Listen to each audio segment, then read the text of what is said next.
The sound is unmistakable. A dull, dense impact against the glass. Not a tap, not a knock, something with weight behind it. And then, almost immediately, silence. You already know what it means before you get up to look. You go to the window. And there it is. A small blue tit, lying on its side on the stone sill beneath the glass. One wing lifted slightly, as if it had tried to right itself and couldn't. Eyes open, breathing, but not moving. You watch it for a moment, not quite sure what to do. And then, a few minutes later, it stands. Takes a breath, flies off into the hedge. You exhale. You assume it's fine. You were wrong about that. And you were also wrong about what caused it in the first place. What happened to that bird was not an accident. It was not bad luck. It was the consequence of something your window has been doing, silently, every single day, that most garden owners never find out.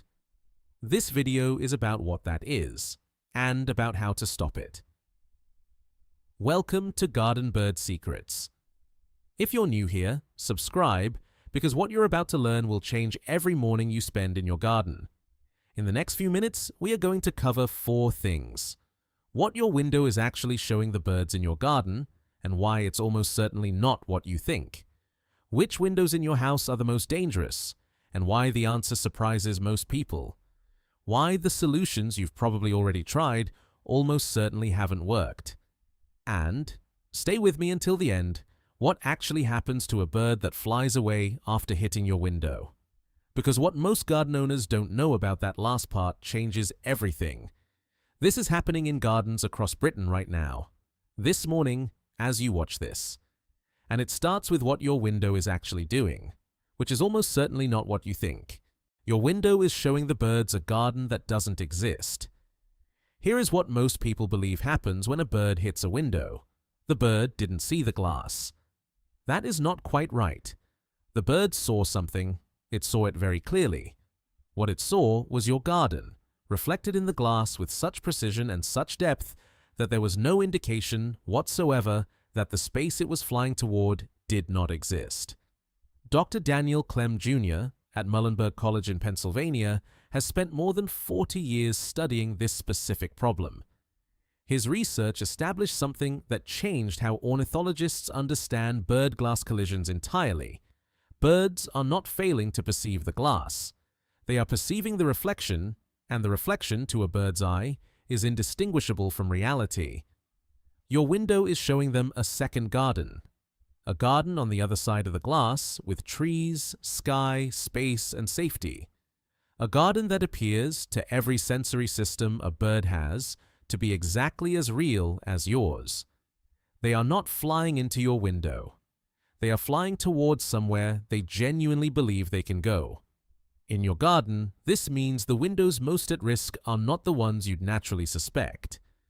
Any window that reflects trees, hedges, or sky, particularly in the morning when the angle of the light from the east intensifies that reflection, is a window that may be showing your birds a place that doesn't exist.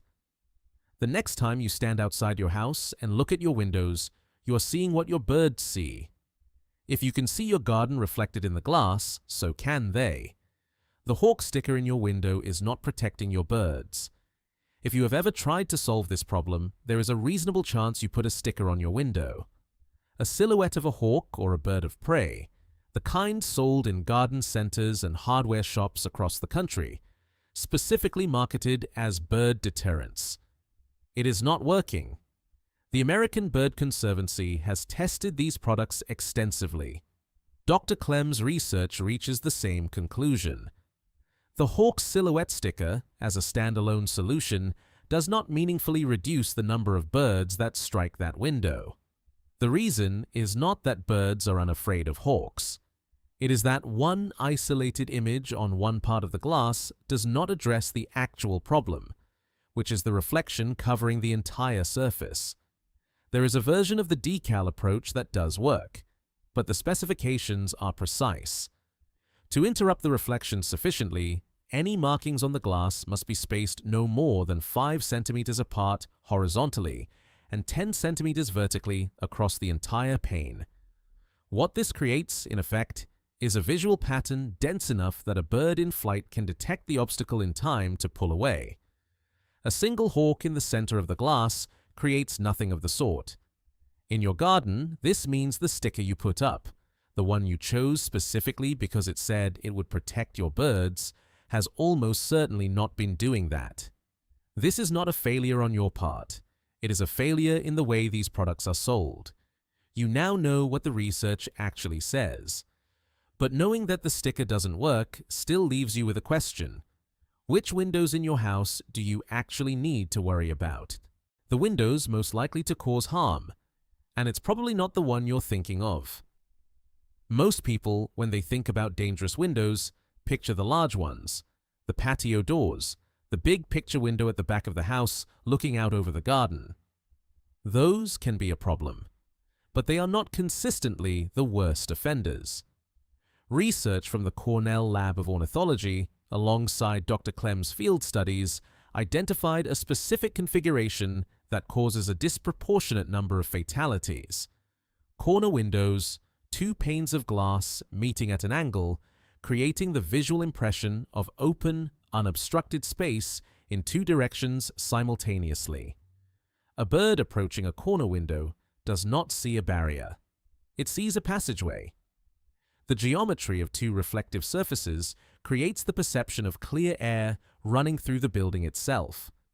Birds fly toward it at full speed because everything they can perceive tells them there is nothing in the way.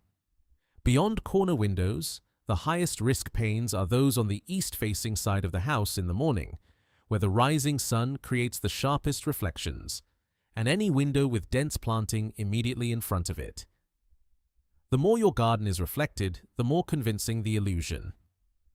Spring is also the most dangerous time of year, not because birds are less intelligent in spring, but because birds in breeding condition move faster, decide faster, and check less carefully. The urgency of the season works against them.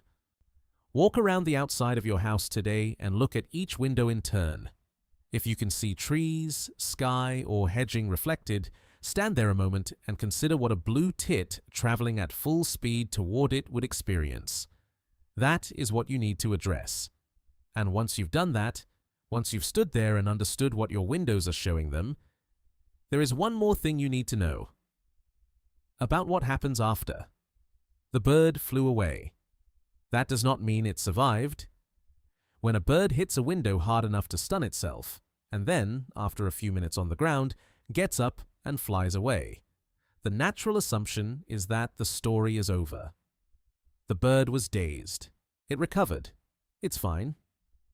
Researchers in wildlife rehabilitation and work by Dr. Scott Loss at Oklahoma State University tell a very different story. Birds that strike windows with sufficient force suffer internal head trauma, the equivalent, in human terms, of concussion. The bird that appears to recover and fly away has not necessarily escaped injury. It has simply regained enough coordination to move. The damage, in many cases, is internal and ongoing. Studies in wildlife rehabilitation settings suggest that approximately half of birds that appear to recover from a window strike and fly away do not survive the following 24 hours. They die somewhere in your hedge or in a garden nearby, out of sight. The recovery you witnessed was real, but it was not the end of the story.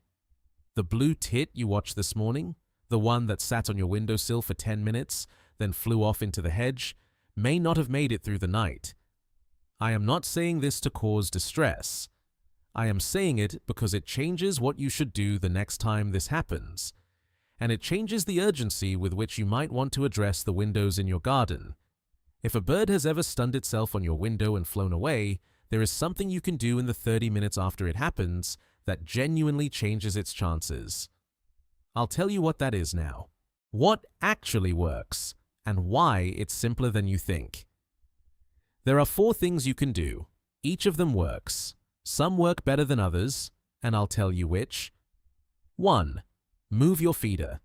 This is the simplest intervention and one of the most effective.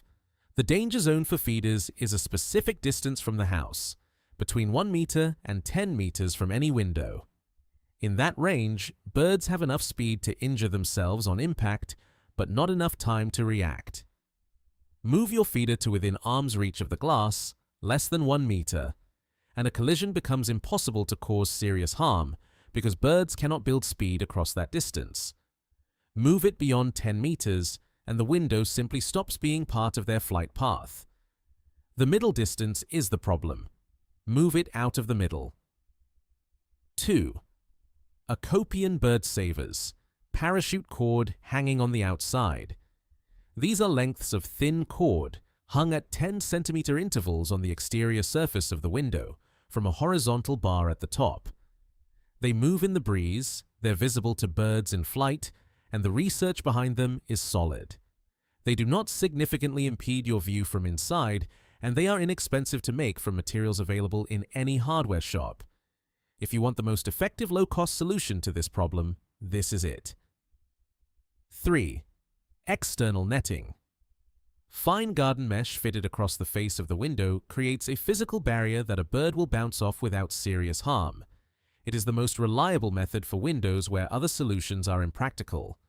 The netting must be on the exterior of the glass and held a few centimeters away from the surface, so that a bird hitting it is stopped by the net, not the glass behind it. 4.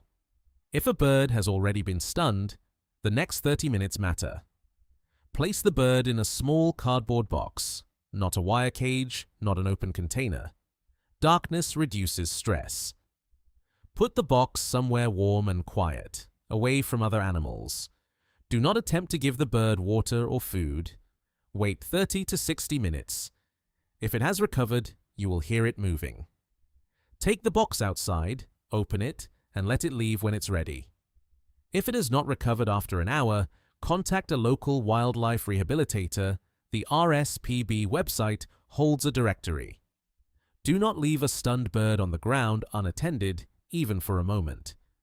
Ground level is where cats work. None of this is complicated, none of it is expensive. It simply requires knowing what you now know.